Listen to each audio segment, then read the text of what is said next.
On a sidewalk, a woman holds a backpack. Text, Birmingham in mind, University of Birmingham. What does research at Birmingham's Institute for Mental Health mean to you? Lizzie, Youth Advisory Group member. From a personal point of view, being involved in youth mental health research has just been incredible.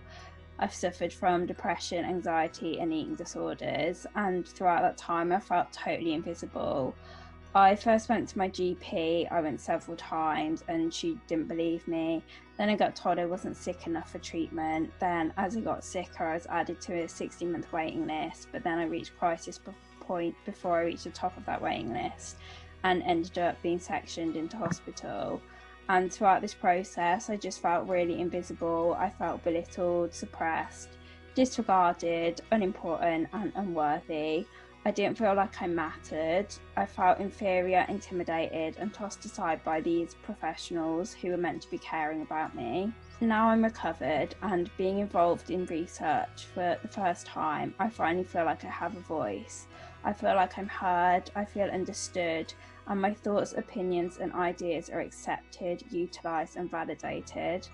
The YAG has given me a platform to use this voice, and I feel like it's a vehicle to making positive changes. It's changed my perspective of my experiences.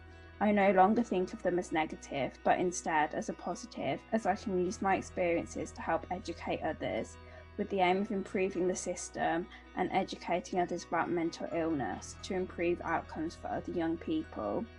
It's given me purpose, confidence, and a sense that we as young people actually matter.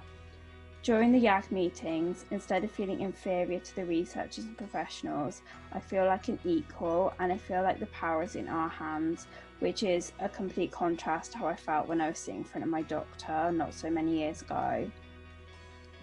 Also, as young people, I think we know the system best because we've been through it. We know the details, the pitfalls, the barriers, boundaries, and holes in current practice and research in a way that the professionals on the outside can't see. We can fill in the gaps because we've been in the gaps. There's no doubt about it, as young people, we are the future. The ideas, opinions, and research that are accumulated now will shape the system for the next generation and the one after that. Birmingham in mind, University of Birmingham. Creative Media, University of Birmingham. University of Birmingham.